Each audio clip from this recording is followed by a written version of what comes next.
తెలుగు రాష్ట్రాలను మరోసారి పొగమంచు కమ్మేసింది. చాలా చోట్ల మంచు కురుస్తుండటంతో వాహనదారులు ఇబ్బందులు పడుతున్నారు. దానికి తోడుగా శీతలగాలులు వీస్తుండటంతో జనాలు చలితో వణికిపోతున్నారు. ఉమ్మడి విశాఖ జిల్లాలో రెండో రోజు పొగమంచు ప్రభావం కనిపిస్తోంది.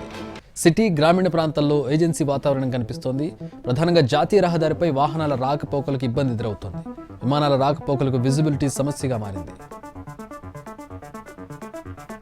ఇక కాకినాడలోనూ పొగమంచు దట్టంగా కమ్మేసింది. రోడ్లపై ఎదురుగా ఏ వాహనాలు వస్తున్నాయో కనిపించిన పరిస్థితులున్నాయి. చలి తీవ్రత, మంచు ఎఫెక్ట్తో ప్రజలు ఇళ్లకే పరిమితమయ్యారు. 8 దాటిన ఫ్లడ్ లైట్ల వెలుగులోనే వాహనాల రాకపోకలు జరుగుతున్నాయి. అల్లూరి ఏజెన్సీలో స్థానికులను చలి పులి వణికిస్తోంది. ఏజెన్సీ వ్యాప్తంగా చలి తీవ్రత మరింత పెరిగింది. పాడేరులో 7, మునిమిలూరులో 5, జీమాడుగుల్లో 5, పెద్దబైల్లో 6, అరకులో 7 డిగ్రీల ఉష్ణోగ్రతలు నమోదయ్యాయి. తెలంగాణలోనూ దట్టంగా మంచు కురుస్తోంది. వరంగల్, ఖమ్మం, మెదక్, నల్లగొండ జిల్లాల్లో భారీగా పొగమంచు కమ్మేసింది. ఉమ్మడి ఆదిలాబాద్ జిల్లాలో కనిష్ట ఉష్ణోగ్రతలు నమోదవుతున్నాయి.